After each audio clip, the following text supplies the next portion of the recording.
Hello and welcome back to Stop and Go F1 for this, our driver ratings for the Canadian Grand Prix. We're going to give each driver a score between 1 and 10 for what they did over the weekend in Canada. So, before we get into this, remember to like and subscribe, and of course a huge shout out to the members: Dakota, the Joyce James, Ron Myers, Simon Strudel, Michael Johnson, Mr. Eurovision 1986, Philip Doganzik, No Edam on Sandwiches, and Sarah Jowett. If you want to become a member, click the link in the description down below. If you become a Mansell Mustache member, you get to see the video on Friday early. You can see it right now. My goodness. But, let's get into this. Into the driver ratings, everybody. And as always, we start with Gabriel Borletto of Stake F1 Team Kick Sauber. And it's not going to be a great score for him this time around. He qualified 15th and finished up in 14th. Now, a few races ago, I would have been like, yeah, that's the kind of the best he could have done. But we've had a few races in a row now of Nico Hülkenberg getting a good result out of the Sauber car, and Borletto not. So I'm going to give him a 5 here. I'm hoping that he can kind of find that Hülkenberg-type performance relatively soon, because we know how talented he is. I mean, going back-to-back Formula 3 champion, Formula 2 champion in your rookie year, I mean, you just look at who else has done that. One, Oscar Piastri. You have to be very talented to get to that position, but so far in his Formula 1 career, we haven't seen that great moment from Borletto yet, but hopefully it will arrive sooner rather than later. Cross to his teammate, though, and another good race for him. 2-point scoring results in a row for Nico Hülkenberg, qualifying in 11th, finishing up in 8th place. Good points, yet again. Really great stuff from him. He's getting a 10. Well done, Nico Hülkenberg. Bad race for Alex Albon. Not necessarily his own fault. Once again, we see him having these big arguments with his engineer as he disagrees on strategy or whatever it might be. Then he's nursing an engine issue all the way through, and that engine issue is also the end of his race. Overall, not great. Qualifying was good, qualifying in 9th, and he was in a decent position. But from there, you can't really give him too much of a high score because he didn't really make it that far, even though it wasn't necessarily his fault. I'm going to give him a 5 as well. I've written down 4 on my piece of paper, but maybe that's a bit too harsh. We'll go for a 5. His teammate, Carlos Sainz, he qualified in 16th place, blocked by Isaac Hajar in his last qualifying run, which kind of screwed him over from there. Would end up finishing in 10th to get 1 point for the team. I mean, not great, but not awful. I think he did the one stop as well, so made those tyres work better than most did. Yeah, it's a difficult one. I'm just going to give him a 7. We'll move on from there. Isaac Hajar, a guy I've always spoken quite well about, wasn't the best for him this weekend. Qualifies in 12th, then finishes up in 16th. Neither Racing Bull's car doing well at all, really, this weekend. But yeah, not it for Isaac Hajar. I'm going to give him a 5. Cross to his teammate gets a little bit worse. Liam Lawson qualifies in 19th place. Eventually does not finish the race. Another engine issue. So I don't really know what to do here. Let's go with a 3. We'll just put that there and move on because he was just kind of nowhere. Ollie Bman just missing out on the points. He finished up in 11th after qualifying in 13th. Similar to Hülkenberg, where it's just like he did well, but his teammate, his more experienced teammate, did quite a bit better. So I'm going to give him a 6. I think that's quite fair. His teammate, though, Esteban Ocon, will get a 9. Doing very well was Ocon from 14th to 9th. Very good race pace from Esteban Ocon to get Haas points on their 200th race. Very good stuff. Speaking of good stuff, a decent race for Franco Colapinto. Ended up finishing in 13th place for him. A good qualifying as well, and thanks to penalties and grid penalties, saw Colapinto move up to 10th place on the starting grid, but would fall down to 13th with the Alpine's race pace kind of just not being there. But yeah, I mean, when his teammate is qualifying dead last, and he's qualifying 10th, that's a good result for him there. Unfortunately, doesn't come higher than 13th, but still is the second time he's finished 13th now, which puts him ahead of Jack Doohan in the championship on countback. But yeah, we're just waiting for that moment with Franco. It just seems like he's entirely different from the Franco we saw last year. Very much like a Liam Lawson situation, where Liam Lawson was this hyper-aggressive driver we saw last year who'd get good results in an okay car. Franco Colapinto was very similar in the Williams. Now, coming across the Alpine, just hasn't really been able to make it work just yet, but this was a step in the right direction yet again for him, and if the 5-race thing is true, that means in Austria that is his 5th race weekend, and it could possibly be his last, so that's one to keep an eye on as we go forward as well. So Franco Colapinto, I'm going to give him a 6 from there. As I said, his teammate did not do as well. Pierre Gasly, qualifying dead last, would move to a pit lane start, so he went from 20th, ended up finishing in 15th place, which not too far behind his teammate, I guess, from there, but still not what we'd come to expect from Gasly. I'll give him a 5, though. We'll move on from there. Welcome back, Lance Stroll. Had a week off after the wrist injury flared up again in Spain, but I imagine he's wishing he stayed home. He qualified in 17th place, and he finished in 17th place, being the last of any of the drivers actually left on the track. I don't remember actually seeing him do much. He pushed Gasly off the track at one point. Apart from that, not much. He's getting a 2. Moving on. Fernando Alonso scores points yet again, going from 6th to 7th in the race.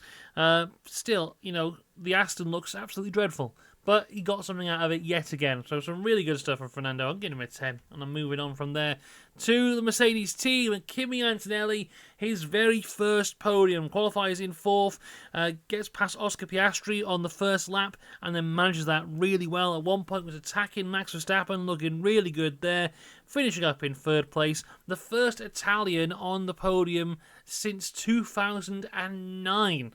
But yeah, great stuff from Kimi Antonelli. He gets a 10 out of 10 from me. And across to George Russell, of course, a wonderful pole position lap, and then just really controlled the race from there to come home in P1. So really good from him. There were some questions after the race as to if he was going to keep that race win with what happened between him and Max behind the safety car. Now, my 2 pence worth on that is really that George was playing a dangerous game, and if he had received a penalty, I wouldn't have been too shocked, if I'm fully honest with you, because he was braking erratically. He was trying to catch Max out, which is completely unsportsmanlike, and it goes against what you should be doing behind a safety car. He was trying to catch Max out, slammed on the brakes, fully brake checks him whilst he's alongside, and then goes, he's overtaken me! Trying desperately to get that penalty. It's unsportsmanlike, it's desperate. If Max Verstappen had done it to him, we would be talking about this for the next 6 months on Sky Sports. But yeah, I don't like it at all. He did it. He got away with it this time. But we'll see. Hasn't fully got away with it, though, because I would give him a 10 out of 10. But because of that, I'm giving him a 9. A 9 out of 10 for George Russell. You lost a point in the driver's ratings. I bet you're regretting it now, George. You won't do that again. Right, let's move on. I mean, it should have been a penalty, really, but there you go. Argue with that amongst yourselves. To Red Bull now, another disappointing one for Yuki Tsunoda. Had the 10-place grid penalty for overtaking under red flags during a practice session, so he started up in 18th place. Then he has tried his best to get through the traffic and ended up finishing up in 12th. Wasn't very happy about what happened there. Also was not very happy about people overtaking under safety car after the race had finished, and that went to the stewards, and that also came to nothing as well. He finished in 12th place. Wasn't great. He's getting a 4. Across to Max Verstappen now. Finished up on the podium, of course. Qualified 2nd, finished up in 2nd. I saw someone say afterwards, I can't remember where it was, but I saw them say Toto Wolff must have been really happy after that race because his 2 favourite drivers were on the podium and George Russell was also there. And I follow that up massively here because it was a good race for Max in the end. Didn't really have the pace of the Mercedes car. He would have needed George to repeat as Singapore in order for him to actually win that race there. But overall, was good stuff. Really pushed George at the start of the race. Kind of controlled the strategy of the whole thing, really. With him pitting so early, it forced both Antonelli and Russell to pit early as well. But yeah, just good stuff from there. I've seen some people say, well, if the race was restarted, maybe Max could have got him, but I don't see any indication from any of Max's pace this weekend, that he was actually faster than the Mercedes in race pace. So I think second was the best Max could have done. For that reason, it's a 10 out of 10 for Max Verstappen. Across to the enemy of groundhogs worldwide, or mainly based in Montreal, Canada. It is Lewis Hamilton, who qualified in 5th, killed the groundhog, ended up finishing up in 6th. Yeah, it seemed to be a real struggle for Lewis there. Of course, accidentally hitting the groundhog and getting damage to his car. And then from there was losing about half a second a lap. Was really just in no man's land. Just kind of fighting it out until the end. And that's just what he did. I mean, I'm going to just give him a 7. And we'll move on from there. Charles Leclerc is kind of a different story here. Qualifies in 8th, so not a great qualifying for him. Had a purple sector 1 at the end of it of Q3, but then had a massive slide of oversteer and blamed Hajar for it, although I think that was a little bit of a stretch, really. So bad qualifying. Showed some decent race pace. Again, having massive arguments with his engineer a lot of the time. They're asking him to save tyres and save tyres and save tyres, and then when he saved his tyres they ask him to pit, so he never gets the full use of the tyres. I think he really could have done a one stop. That was what it looked like he was doing for the first stint until they called him early. But yeah, I think he did the best he could with what he was given. I'm going to give him an 8 out of 10. And finally we get to the McLaren lads. Firstly, it's Oscar Piastri. Qualifies in 3rd, overtaken by Antonelli at the start, and then just kind of is really nowhere until the end when Lando gives him a little love tap up the bum. But that sounded way worse than I meant it to. I meant, oh dear, I meant to just say, he tapped him on the back of the car. I shouldn't have said love tap up the bum. Jesus Christ, there we go. But yeah, Oscar Piastri, really in a land of his own. I mean, the fact that Lando caught him towards the end of the race with how bad Lando's qualifying went goes to show that Oscar wasn't really the faster of the two McLarens this weekend, but he was the McLaren that actually finished the race and finished it in 4th. Yeah, not great, not bad. I'm going to give him a 7, and we will move on to this man, Lando Norris, who had a bad qualifying, as we've already said, was about 7/10 of a second off of George's pole lap. It took a while for the tyres to come to him at the start because he started on the hard tyres. But once he did, made a very good recovery. Like I said, the fact that he was in that top 5 at the end, and there was about 6 seconds between the top 5, and he managed to catch Piastri, was really good. Was a bit cautious with his initial overtaking manoeuvres in terms of just not doing any. Then that dive down the hairpin was absolutely beautiful, and the wheel-to-wheel racing down that back straight was really, really good, and I was really impressed. And then 2 corners later, it was over because he was in the wall, and it went for a gap that did not exist, tapped the back of his teammates, and then ended up in the wall. Yeah, not good. Not good at all. Really is throwing away points for the team, throwing away points for himself in a really, really stupid move. And, anyone who did it, you'd say, well, that's a stupid move. I'm going to give him a 1 because it was just bad. So, there you go. There's been a lot of discourse, of course, about this because it was the only interesting thing that happened yesterday. But there's been so much to talk about with it because there's so much wrong with it. Not just Lando himself, because, it was a stupid move and everyone can see it was a stupid move. And he held up his hands and said that was a stupid move, which was the right thing to do. But then after the race, it goes to the stewards, of course, because there was a collision. And they do the whole, I hate it when they do this, but because they'd completed so many laps, it doesn't count as a DNF, it counts as a classified finish. So they gave him a 5-second time penalty.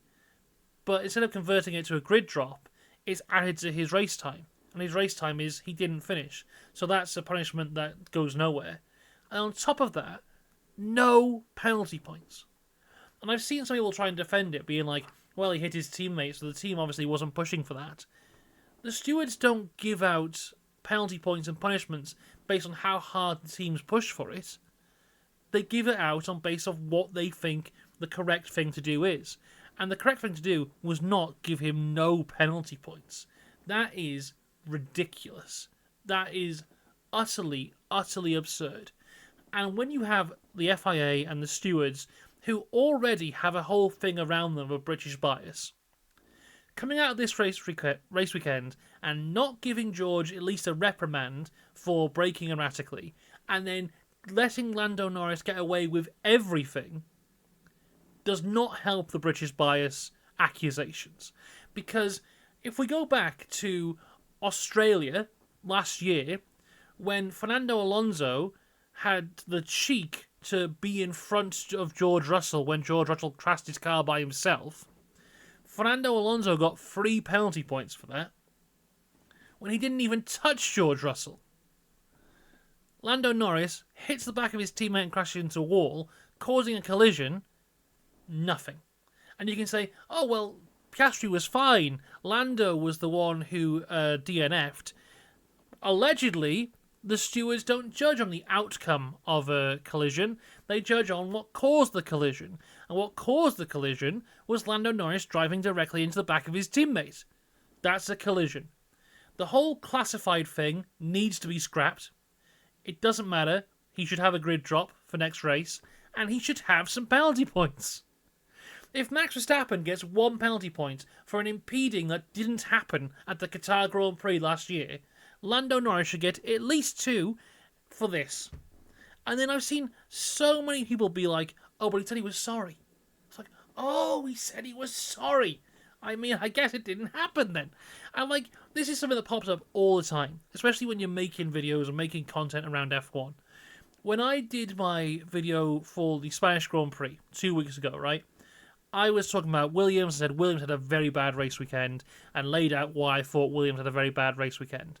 And I had people going, yeah, but Williams said they had a bad race weekend. It's like, oh, so that means I can't say that they had a bad race weekend? Because they said they had a bad race weekend? It's like, here, people going, Lando did a silly mistake here. Goes, yeah, but he owned up to it. It's like, okay. If I punch you in the face, then say, oh, I'm sorry I punched you in the face, immediately after, do you go, no worries, mate, that's fine, don't worry? Or do you go, excuse me, you've just punched me in the face? Because that's what's happened here. And then on top of all of this, the stuff I see online, more than anything in the world, is people saying that Lando gets hate. I see people say that Lando gets hate more than I see Lando getting hate. So now there's a whole thing around him that he gets a lot of hate, and he gets a lot of criticism. And every driver does. That's sport. It's not just F1, it's football, it's everything. Everyone in a sport is criticised at some point or another for doing something wrong. A football team loses, and the manager will have people seeing that he's going to lose his job. You know, that's what happens in sport. So now, when people go, oh, Lando, that was a really stupid move, because Lando did a really stupid move, people go, oh, it's just more hate for Lando. It's like, oh, Jesus Christ. It's not hate. It's valid criticism. It was a stupid move. He cost himself here. This could cost him the championship in the long run. He should have had a penalty point. He should have had a grid drop. If anything, out of all of this, Lando Norris is quite lucky. Because firstly, it's the first race of the year that McLaren aren't fighting for the win. Any other race weekend, if he had done this, it would be a 25-point swing to Oscar Piastri. Instead, it was what, 12? Yeah, 12 points Piastri gained instead of 25. So he's lucky there. Secondly, he's lucky that he's not got a grid penalty for next weekend. Because realistically, he should. He's also lucky that he hasn't got any penalty points on his licence. So out of all of this, Lando Norris, of course, has lost points here, but realistically, it should have been a hell of a lot worse than it actually was. So Lando Norris, congratulations, you lucky boy. I'm giving you a 1, though. And there is my little mini rant over about Lando Norris. It wasn't even about him, really. It was about everyone around him. It was about the stewards. It was about his fans. It was about the British bias of the FIA. Yeah, I thought it was a solid rant. I'm sure you all enjoyed it. And that's our driver ratings done and dusted. We've got 10s for Hulkenberg, Fernando Alonso, Kimi Antonelli, and Max Verstappen. Lowest score goes to Lando Norris with a 1 out of 10. We're back in, 2 weeks' time? Something like that. For all things Austrian Grand Prix. But before that, we have the final episode of the Retro Review 1981 coming out tomorrow, and on Friday we have my review of the original F1, the movie Grand Prix from 1966. So that is coming out on Friday. Between now and then, though, have a good one. I will see you next time. Until then, goodbye.